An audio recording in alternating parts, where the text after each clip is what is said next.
Make sure you join us tomorrow. The new Prime Minister Jenny Shipley live at 10 to 8. And Bryce Courtney with his latest book, Tomo and Hawks. See ya.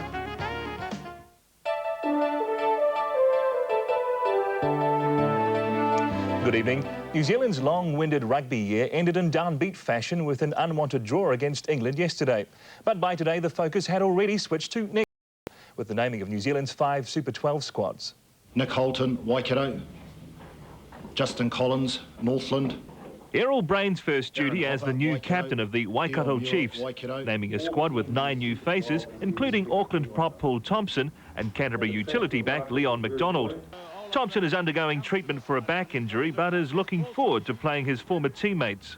Can't wait. That's one of the big pluses about coming down, and one of the exciting things is coming and play against your mates. Less excited about McDonald's secondment with the Canterbury Crusaders. It's very disappointing to us and to me personally, because he was a key member of our team this year and a really key member of our team for next year. I just hope I'm part of a Chiefs side that's going to perform a lot better than they have done in the past. In another NZRFU directive, the Crusaders have picked up Counties Monaco first 5 Blair Feeney, who was originally listed with the Blues squad. He's one of only a handful of Counties players with Super 12 contracts. The most notably left out, the midfield pairing of George Lapepe and Tony Marsh. You know, I have no say in where these players go. I voice my opinion, but that's the way it's gone. The Blues are still negotiating to sign Manly and former All Blacks centre Craig Innes, and are yet to name a new captain in the absence of Zinzan Brook. We had a wonderful relationship on and off the field, and it'll be strange. We definitely, you know, just not seeing that big head around and that big smiling face. Michael Jones' smiling face is a welcome sight for the Blues, who have also named the injured Sean Fitzpatrick in the hope that he may play later in the season. As reported on One Network News last week, the Otago Highlanders failed in their bid to get a clearance for Japan-based players Graham Bashop, Jamie Joseph and Aaron Penne. But they have been given Waikato's Rhys Duggan. He's one of the top halfbacks in the country. We felt that we needed a person of that calibre to play the kind of game. But by far making the biggest song and dance about their chances next season, the Hurricanes, who have already set the standard for PR with their squad announcement in Lower Hutt today. Great stuff. So recapping on some of the main features in the squads, among the new faces in the Blues is Counties Monaco flanker Api Naivo. The Chiefs have his Counties teammate Glenn Marsh, and the Hurricanes have All Black prop Gordon Slater as a new front row signing. Northerners Blair Feeney and Norm Berryman have joined the Crusaders, and among those without contracts are former All Blacks Eric Rush, Stu Forster, Steve Gordon and Dallas Seymour. Tomorrow, Netball New Zealand unveils its plans for a Super 12-styled competition. It's due to reveal the successful bidders for the franchises in the revamped 1998 Coca-Cola Cup. And while the All Blacks and Silver Ferns weren't too happy with their weekends, the New Zealand cricketers were in a better mood. They emerged with one upset win in the World Series and very nearly had a second against Australia. Tony Veach has more. The fish that Steve caught and cooked, a compulsory early morning team feast, but the taste soured by last night's catch that got away. It could be out, the man's getting back, will he get him? No, he doesn't. Defending 260, the Kiwis let the Aussies off the hook. Lovely timing. Mark Waugh and Michael Di Venuto plundering a docile attack. That is big. Di Venuto blasting his way to 77 before Perori had him stranded. Oh, he's got him, that's out, yes. A 156-run partnership. The Sun had by no means set on Waugh's innings. That's a great shot. Cruising to his 11th one-day century, his third against New Zealand. Quite a brilliant innings. 4 runs later, it finally came to an end, having set Australia up for an easy victory, or so it seemed. Yeah! He's gone. For a second time, the home side's middle order collapsed. Adam Gilchrist, though, never stood a chance against Chris Harris. Chris Harris, and he's hit them. I think that's got to be out. When Ian Harvey and Steve Waugh followed, suddenly the match was on. 6 needed off over. Shane Warne's wicket gave the Kiwis a glimmer. Got it! But it was quickly doused by Andy Bickle with 2 balls to go. Well played, Andy Bickle. It's been a good start to the World Series, and, you know, we'll be looking to kick on from here. The Kiwis now setting the scene for a much closer series than many had thought. Tony Veach, One Network News.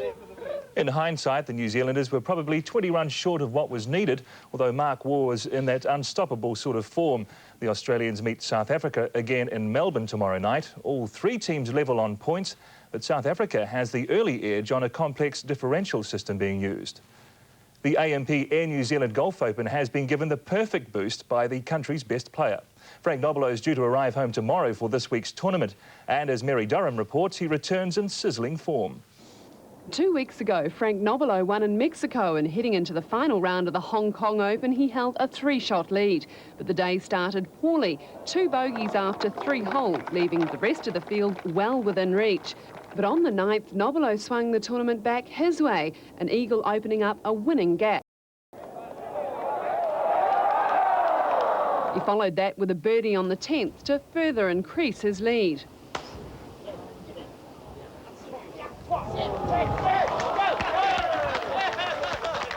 American Tim Straub putting here on the 18th was among the challengers. But with this his last tournament before the AMP Air New Zealand Open, Nobilo proved incomparable.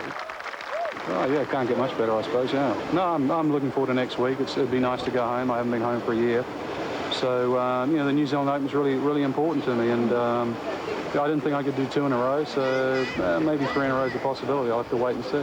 Nobilo pocketing nearly $100,000. Mary Durham, One Network News. Frank Nobilo in impressive form, 5 shots clear of his nearest rival.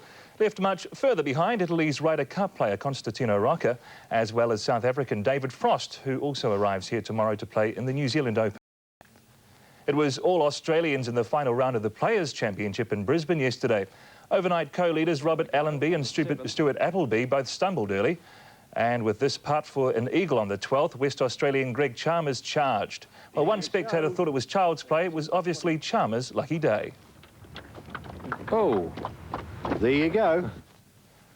And he completed the final round 4 under 68 to claim his first major title. Australians all the way at the top of the leaderboard in Brisbane, and both Greg Chalmers and Peter Lonard are entered in the Air New Zealand Open. A big result for Kiwi pro Stephen Scahill, who had a share of 7th. 2 of Brazil's soccer superstars were back in tandem today for the first time since its 1994 World Cup success. And Romario and Bebeto certainly made the difference against World Cup newcomer South Africa. David DeSoma has more. This was South Africa's big chance to impress. Instead, it was Brazil playing in the unfamiliar blue strip, which scored first when Bebeto set up Romario.